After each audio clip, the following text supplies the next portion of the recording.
उनको ब्रह्मलोक की प्राप्ति होती तो देवता पहले उनको लेने को आए थे, लेकिन वो गए नहीं। तो फिर किसके बल पे की कि उन्होंने जो पुण्य कर्म किए थे वो उन्होंने भगवान के चरणों में समर्पण कर दिए। इसलिए हम जो भी पुण्य कर्म करें उनको भगवान के चरणों में समर्पण करें। राजा प्रताप भानु की कथा पहले सुनी थी आपने, खूब धर्मात्मा था। जितने भी वेदों में यज्ञ कहे गए वो सारे यज्ञ उसने करे। बड़ी बड़ी धर्मशालाएं, संतों की सेवा, खूब धर्म के कार्य किए, लेकिन फिर भी राक्षस बना। क्यों? क्योंकि भगवान के प्रति समर्पण का भाव नहीं था। उसके बाद भगवान आगे चले हैं दंडकारण्य के विशाल उसमें, बड़े बड़े संतों के यहाँ पर भगवान ने दर्शन किए। और उसके बाद एक विषय, मुझे इस पे विषय पे चर्चा नहीं करनी चाहिए। अब प्रसाद जो आता है, प्रसाद तो सब निकलता ही है, बढ़ता ही है, लेकिन कल मालूम पड़ा था कि प्रसाद में कुछ समस्या हो गई थी। कुछ लोगों को प्रसाद नहीं मिल पाया था शायद। तो समाज है, समाज में बातें होती हैं।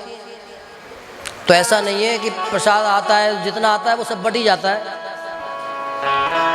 तो इसमें किसी प्रकार का कोई संदेह भाव नहीं होना चाहिए कि प्रसाद आने के बाद में वो कहीं और चला जाता है या कुछ और। कुछ बात सुनी थी, आई थी हाँ, नहीं कुछ लोग हैं और हम उनसे कह भी नहीं सकते, भाई समाज है। तो कुछ लोगों के मन में वो था। फिर मैंने आज ये विचार किया कि मैंने ऐसी बात है तो मैंने आज प्रसाद सबको यहीं से दे दिया जाएगा, है कि नहीं भाई। ये भी समझता हूँ कि बच्चों से समस्या हो सकती है, बच्चे बांटते हैं। अब कोई तो अधिक ले जाता है और किसी को नहीं मिलता, तो समस्या यहाँ पे थोड़ी खड़ी हो जाती है। तो ऐसा कुछ नहीं है कि प्रसाद आता है और प्रसाद इधर उधर हो जाए ना। हमारे मंदिर की व्यवस्था तो अब देखो, समझाने का विषय है तो मैं तो सब व्यवस्था सबके हाथ में रखता हूँ। मेरे पास तो कुछ रहता ही नहीं, मैं तो ठंडन गोपाल आदमी हूँ भाई। हाँ, मेरे पास कुछ नहीं है। तो मेरा विचार यही था कि मैंने कि अब के आज मैंने ही विचार कहा था, मैंने प्रसाद आप यहाँ रख देना, मैंने कि सबको दे देंगे, किसी को समस्या नहीं होगी। तो समस्या केवल ये हो जाती है, अब एक दो दिन से प्रसाद थोड़ा कम भी आ रहा था, ये भी थोड़ी व्यवस्था खराब हो जाती है। तो ऐसा कुछ नहीं है कि प्रसाद की तरफ से अविलंब की कुछ बातें हों। कि हरि इच्छा बलवान, बोलो सीतारामचंद्र भगवान की जय हो। भगवान गहन वनों का प्रवेश पार करते हुए आगे गए हैं। आगे भगवान ने क्या देखा कि भगवान ने आगे चलकर एक विशाल हड्डियों का समूह देखा, सफेद पहाड़। भगवान कहने लगे कि भैया ये क्या है? तो वहां पे जितने भी संत थे उन्होंने क्या कहा कि महाराज ये हड्डियों का पहाड़ है। हड्डियों का पहाड़? कि हाँ। कि किन की हड्डियों का पहाड़? कि ये संतों की हड्डियों का पहाड़ है। तब सारी बातें बतलाई कि महाराज यहाँ पे राक्षस रहते हैं और जो भोले भाले संत हैं उनको खा जाते हैं, उनकी हड्डियों को फेंक देते हैं। अस्थि समूह देख रघुराया, पूछे सुमिन लाग अतिदाया।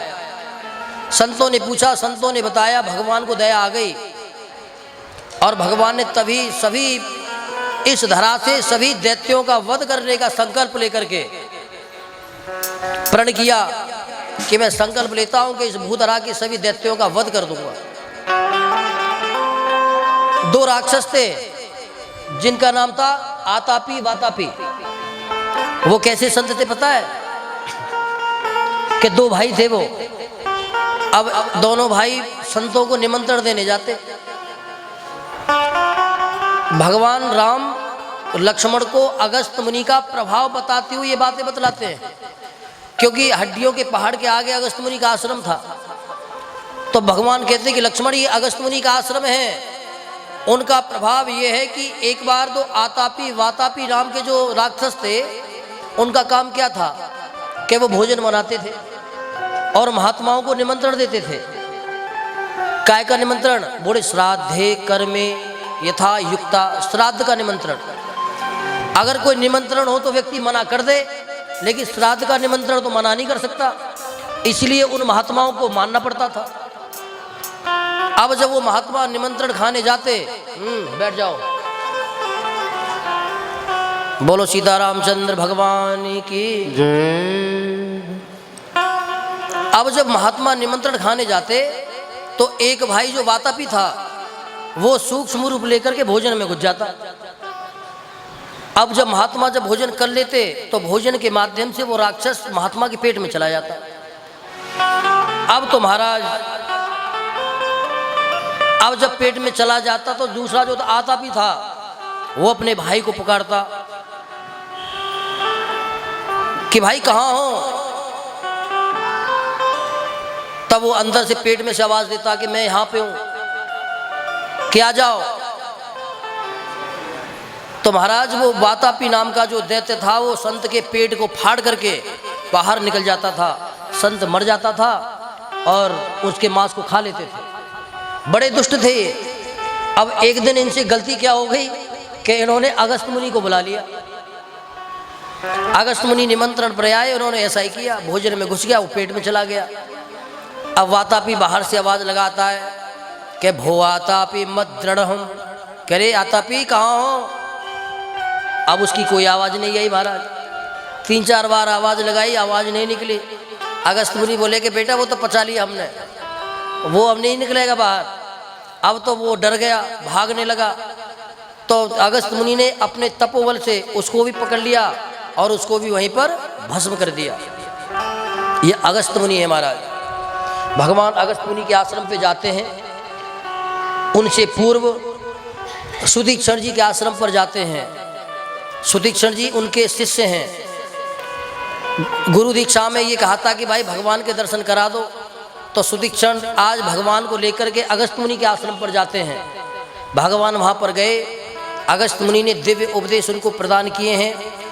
भगवान वाल्मीकि कहते हैं कि यहाँ पर भगवान अगस्त मुनि के आश्रम से लेकर के सरभंग मुनि के आश्रम तक कई जगह रहे। कहीं 2 महीने रहे, कहीं 6 महीने रहे, कहीं 2 साल रहे, कहीं 1 साल रहे। स्थान बदलते रहे और 10 वर्ष दंड कारण में उन्होंने व्यतीत कर दिया। इस प्रकार भगवान सभी संतों को दर्शन कराते हुए अपने भाई लक्ष्मण और भगवती जानकी को अंत में अगस्त मुनि के आश्रम पे ही दोबारा पहुंचते हैं। यहाँ पर जाकर के दिव्य उपदेश की इनको प्राप्ति होती है। यहाँ पर अगस्त मुनि कहते हैं कि राम, ये जो भूमि है ये बड़ी पवित्र है और आपके चरण रज के आलिंगन से भूमि और ज़्यादा पवित्र हो गई है। यहाँ पर षडोपदेशों के बारे में अगस्त मुनि भगवान राम को ज्ञान देते हैं। उनको प्राप्त करके भगवान आगे की यात्रा करते हैं और आगे की यात्रा जब करते हैं तो आगे एक आश्रम पड़ता है पंचासर नाम का। वो एक तालाब था पंचाप्सर। पंचाप्सर मतलब 5 अप्सरा। अब वो जो तालाब था उस तालाब के अंदर से संगीत की ध्वनि निकलती थी। भगवान ने पूछा धर्मदत्त नाम के मुनि से कि भैया इस तालाब में से आवाज़ क्यों निकल रही है। कि महाराज इसमें मांडकर्ण नाम के संत रहते हैं और वो अकेले नहीं रहते। बोले पंच अप्सरा यथा युक्ता, 5 अप्सराओं के संग रहते हैं। अब राम जी कहने लगे कि मुनि रहते हैं अप्सराओं के संग। भगवान को बड़ी अतिशोक्ति लगी कि भैया कैसे हुआ ऐसे। कि महाराज ये मांडकर्ण नाम के जो ऋषि एक बार तप कर रहे थे तो तप से दुखी कौन होते हैं, किसको डर लगता है? इंद्र को। इंद्र को डर लगा कि तप कर रहे हैं मेरा आसन न छीन लें। तो उन्होंने अप्सराओं को भेजा तप करने के नष्ट करने के लिए। वो अप्सरा आई, उन्होंने उनका तप नष्ट कर दिया।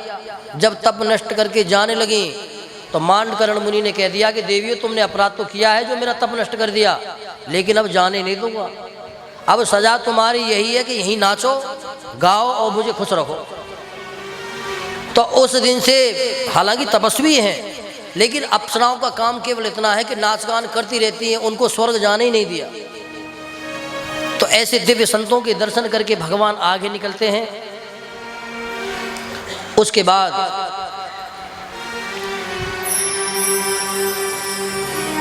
पुनः अगस्त मुनि के आश्रम पे आकर के भगवान आते हैं, उनको निवेदन करते हैं। तब उनसे अपने रहने के लिए स्थान मांगते हैं। तब अगस्त भगवान कहते हैं कि प्रभु यहाँ से कुछ दूरी पर पंचवटी नाम का एक स्थान है, आप वहाँ पे जाइए और मेरा आश्रम भी पास में ही है। आप वहाँ कुटिया बना करके रहोगे तो मेरा आश्रम भी पास में है। जब तुम्हारा मन लगे ना लगे तो मेरे पास आ जाए करना, कभी मैं भी तुम्हारे पास घूमे आया करूँगा। तो कुटिया पास में रहेगी तो कोई दिक्कत नहीं रहेगी। तो उनसे आज्ञा लेकर के भगवान पंचवटी जाते हैं और पंचवटी जा कर के दिव्य पर्ण कुटी का निर्माण करते हैं। लक्ष्मण को आज्ञा दी कि लक्ष्मण जाओ और भैया वहाँ पे पर्ण कुटी बनाओ। बढ़िया बढ़िया लकड़ी लेकर के आए। लकड़ी ला करके वहाँ पे जब बहुत बढ़िया पर्ण कुटी बनाई है और भगवान ने दिव्य सूक्ष्म वास्तु पूजन करके वहाँ पर रहना प्रारंभ कर दिया है।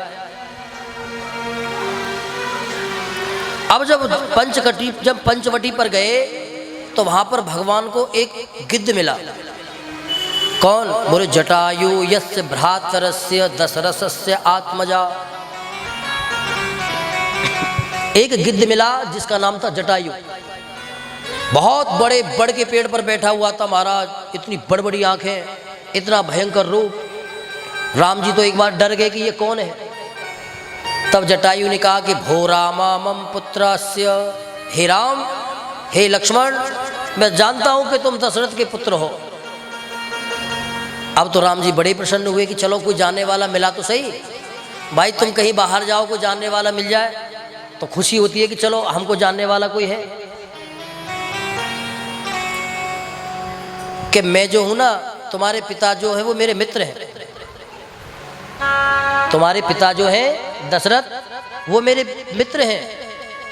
राम ने पूछा कि मित्र कैसे बने? कि एक बार जब शनि नाम का ग्रह रोहिणी नक्षत्र में प्रवेश कर रहा था तो उसको रोकने के लिए तुम्हारे पिता रथ को लेकर के गए। ये जटायु बताते हैं भगवान राम को कि एक बार जब शनि ग्रह रोहिणी नक्षत्र में प्रवेश कर रहा था अपने बल पर, तो उसको रोकने के लिए राजा दशरथ गए। तो शनि के प्रभाव के कारण उनका जो रथ था वो नष्ट हो गया और रथ से राजा दशरथ गिर पड़े। तो आकाश से गिरते गिरते वो नीचे आ रहे थे और मैं वहाँ उड़ रहा था और मैंने अपनी पीठ पर बैठा करके उनको गोदावरी के किनारे छोड़ा। तो जब गोदावरी के किनारे छोड़ा तो वो बड़े प्रसन्न हुए और कहा कि भाई तुमने मेरी जान बचाई है, तुम तो मेरे मित्र हो, चलो जंगल में मत रहो, तो मेरी अयोध्या नगरी में रहो। तब जटायु ने कहा कि नहीं मित्र, मैं तुम्हारे साथ नहीं जा सकता, क्योंकि गिद्ध जो होता है वो अशुभ होता है। तुम मुझे अपने घर में रखने की बातें कर रहे हो, मेरा तो दर्शन भी अशुभ होता है, इसीलिए मैं यहीं दंड कारण में रहूंगा। तो जटायु कहते हैं कि ऐसे ऐसे मेरे पिता की तुमसे मित्रता थी।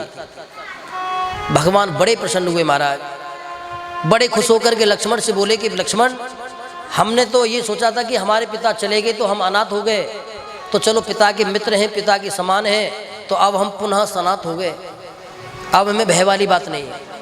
तब जटायु ने कहा कि तुम चिंता मत करना बेटा, तुम यहाँ पर अपनी पर्णकुटी बनाओ, चाहे तुम अपना किसी काम से बाहर चले जाना, लक्ष्मण लकड़ी लेने चले जाएंगे, तो मैं हूं ना तुम्हारा पिता, मैं तुम्हारी पत्नी सीता का ख्याल रखूंगा।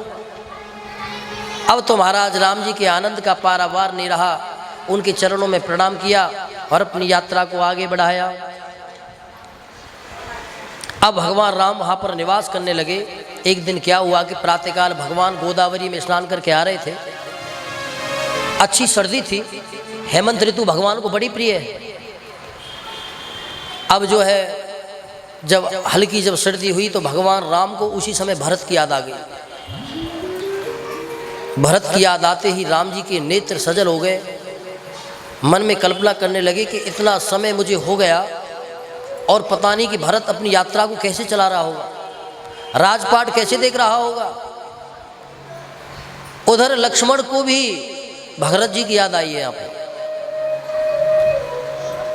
अब आए भगवान कुटिया पे बैठ करके लक्ष्मण जी ने कहा कि भैया आज मुझे भरत भैया की बड़ी याद आ रही है।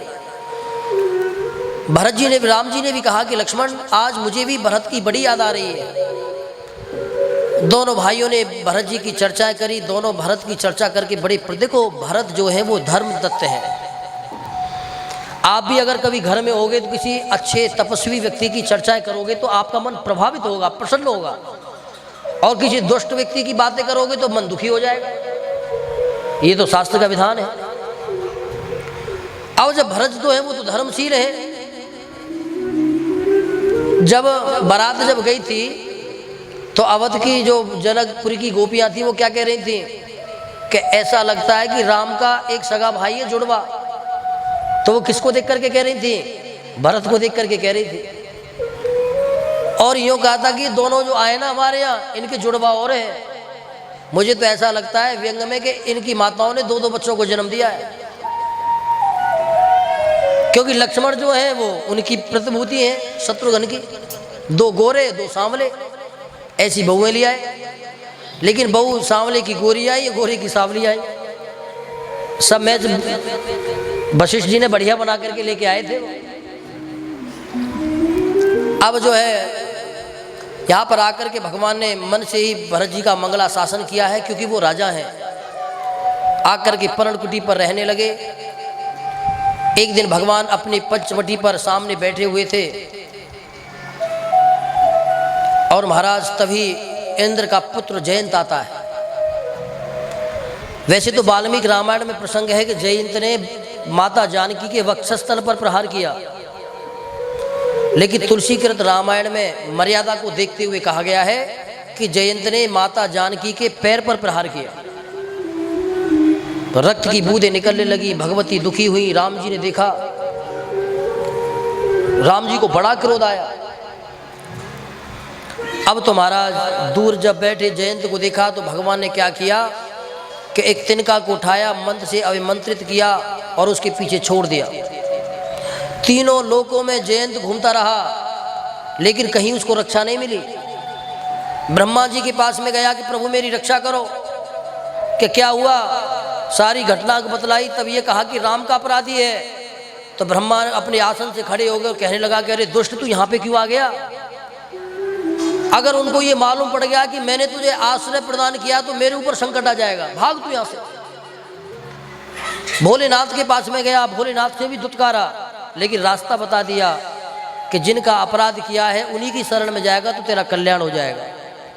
तीनों लोकों में घूमता हुआ माता जानकी के चरणों में गिर पड़ा। राम जी देखे उससे पहले माता जानकी ने, देखो माता जानकी तो करुणा में है। माँ जो होती है ना वो करुणा में ही होती है। पिता एक बार कठोर हो जाए, पिता से काम ना बने तो माँ के पास चले जाओ, सारी व्यवस्था खुद देख लेगी, उसकी सुन भी लेगी और सुना भी देगी बच्चों के लिए। माता के चरणों में जब गिरा तो माता ने उसका मुख पकड़ करके राम जी की तरफ कर दिया कि हे करुणा निधान, देखो ये आपके चरणों की दास्ता स्वीकार करता है। भगवान सब जानते हैं कि जब माता का हाथ इसके ऊपर रख गया तो अब तो दया करनी पड़ेगी। तब भगवान ने उसको क्षमा कर दिया, लेकिन भगवान ने कहा कि इसको दंड तो देना है, इसीलिए उसकी एक आंख फोड़ दी। आज क्या हुआ कि भगवान पंचवटी पर बैठे हुए हैं तो वहां पर एक राक्षसी आ गई। कौन राक्षसी आ गई? हाँ, शूरपणखा सातु शूरपण का नाम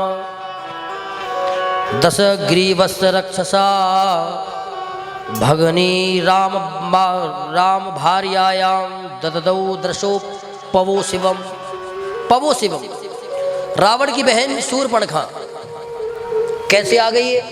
सूंघ के आ गई का? नहीं, कि जब भगवान गोदावरी का स्नान करके आ रहे थे तो गोदावरी के जो बालू थी उस पर भगवान के पैर छपे हुए हैं। देखो वाल्मीकि जी कितना आगे तक सोच रहे हैं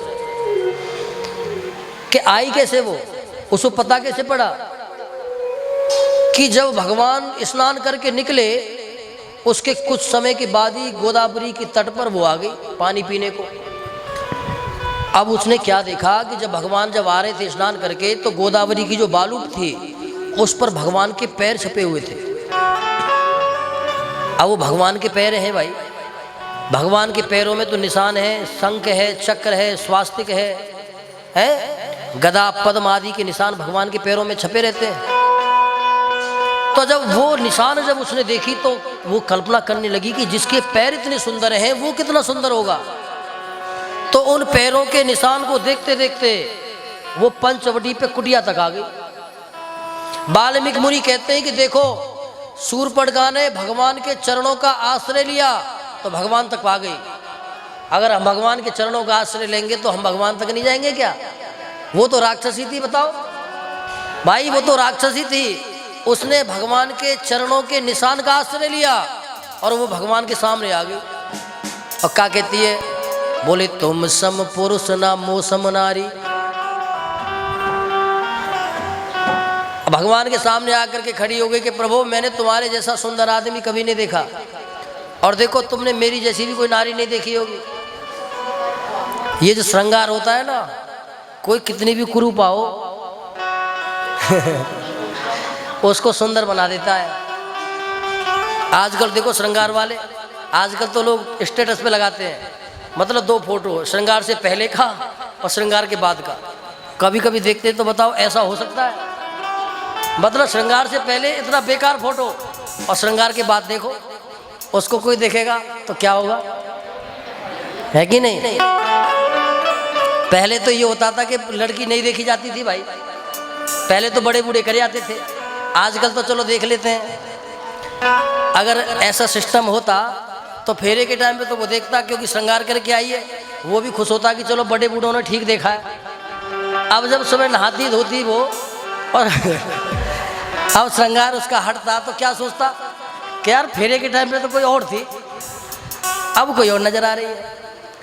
तो जैसे श्रृंगार कुरूप व्यक्ति के स्वरूप को बदल देता है, उसी प्रकार ये शूर्पणखा भी, क्योंकि कुरूपा है ना, इसमें कहा गया है कि सातु शूर्पणखा नाम, ये बड़ी कुरूपा है। बड़ी बड़ी आंखें हैं, बड़े बड़े दांत हैं, बड़े बड़े होठ हैं महाराज, हैं। और ताम्रात यस केसान, उसके बाल कैसे हैं?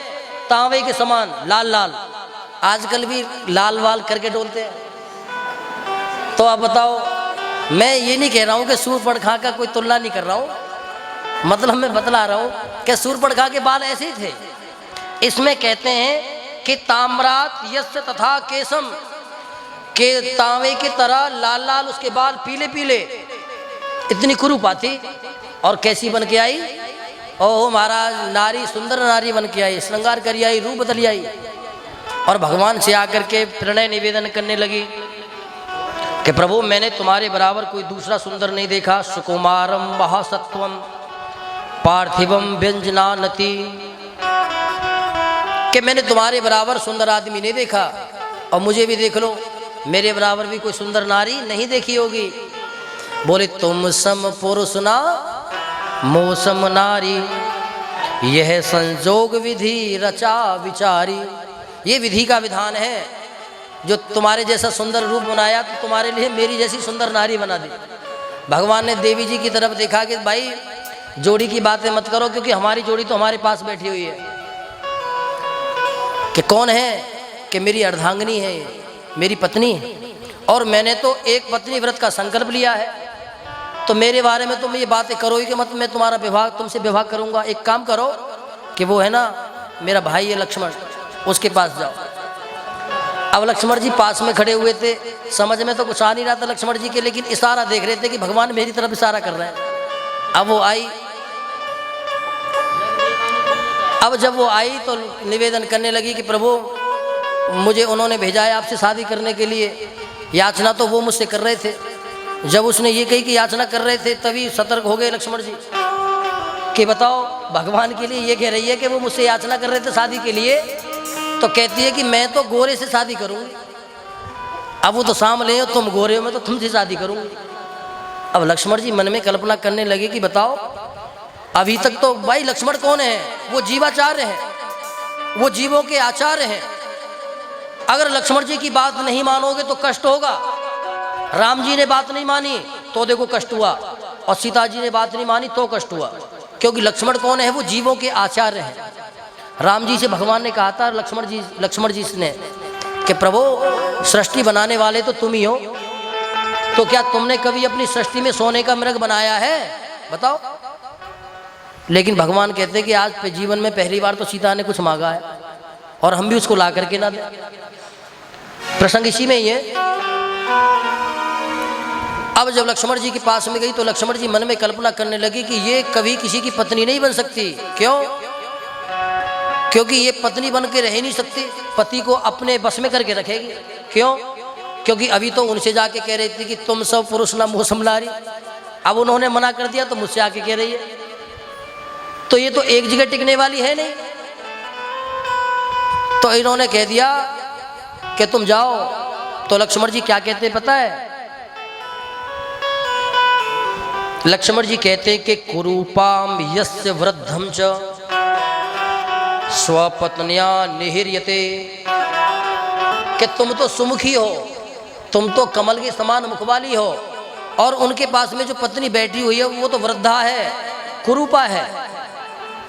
तो इसका दो अर्थ है, लेकिन मंथरा ने दूसरा अर्थ समझा। लेकिन लक्ष्मण जी क्या कहना चाहते कि वृद्धा, वृद्धा का मतलब अनेकों मनवंतरों से, अनेकों युगों से यही इनकी पत्नी होती हुई आई है। तो वृद्ध हैं, बहुत पुरानी है, इनकी पत्नी बहुत पुरानी है। अकुरूपा भाई जगतस्य स्वरूपो हम यस्य आग्रहित, कि तुम्हारे जैसे दैत्यों के लिए तो कुरूप हैं, क्योंकि कोई आदमी कितना भी कुरूप हो वो अपने सामने किसी को सुंदर थोड़ी समझेगा। पीछे के प्रसंग में तुमने मंथरा को देखा, इतना बड़ा कुंवर लटका हुआ है, दो जगह से टेढ़ी है और दुनिया भर के सोने लटका रही है, सोच रही है कि मुझसे बड़ा कोई सुंदर ही नहीं है, और सोच रही थी कि मैं आभूषण लटका के बहुत खूबसूरत लग रही हूँ। तो वाल्मीकि मुनि कहते हैं कि मरकटी, मरकट मतलब बंदरिया लग रही है। तो याजके जब शूर्पणखा का बार बार प्रतिकार किया गया तब शूर्पणखा मन में विचार करने लगी कि ये जो मुझसे विवाह के लिए मना कर रहे हैं ना, ये इस नारी की वजह से कर रहे हैं। अगर मैं इसको ही खा जाऊं तो इनके पास एक ही ऑप्शन बचेगा कि मुझसे शादी करेंगे फिर तो।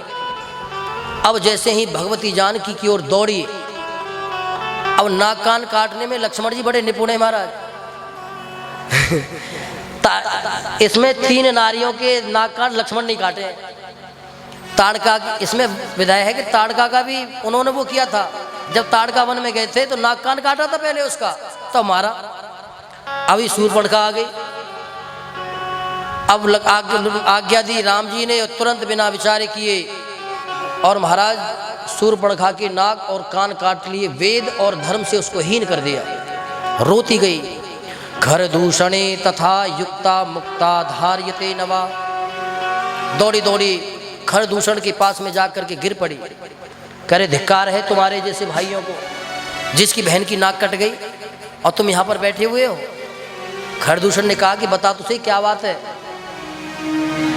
तब जाकर के सारी बातें बतलाई। अपनी बहन का प्रतिकार लेने के लिए खरदूषण आए, और महाराज यहाँ पर जब खरदूषण आए तो भगवान ने राम लक्ष्मण से कहा कि लक्ष्मण अब तुम एक काम करो, इस सीता को लेकर के कंदरा में चले जाओ। क्यों? क्योंकि अब संग्राम होने वाला है। राम जी की आज्ञा से लक्ष्मण जी सीता जी को लेकर के कंदरा में चले गए। और यहाँ पर वाल्मीकि मुनि कहते हैं कि ततो वयमितस्तूर्णम शंख चूरेण घासिता खरदूषणा यथा बाण त्वरितास्तत्र यामहे, कि जब खरदूषण लड़ने के लिए आए, त्रिशरा वाली आए, तो भगवान ने कैसी माया फेरी कि ऐसा बाण चलाया कि जितने भी 14,000 सैनिक थे सबको एक दूसरा राम ही दिखाई देने लगा। वो सोच रहे कि बराबर वाला राम है, तो एक दूसरे पर मार करके वो सारी सेना खत्म हो गई। जब इनके मारने पर केवल एक व्यक्ति बचा, यस्य मुक्ता समायुक्तेन धार्यते नवा,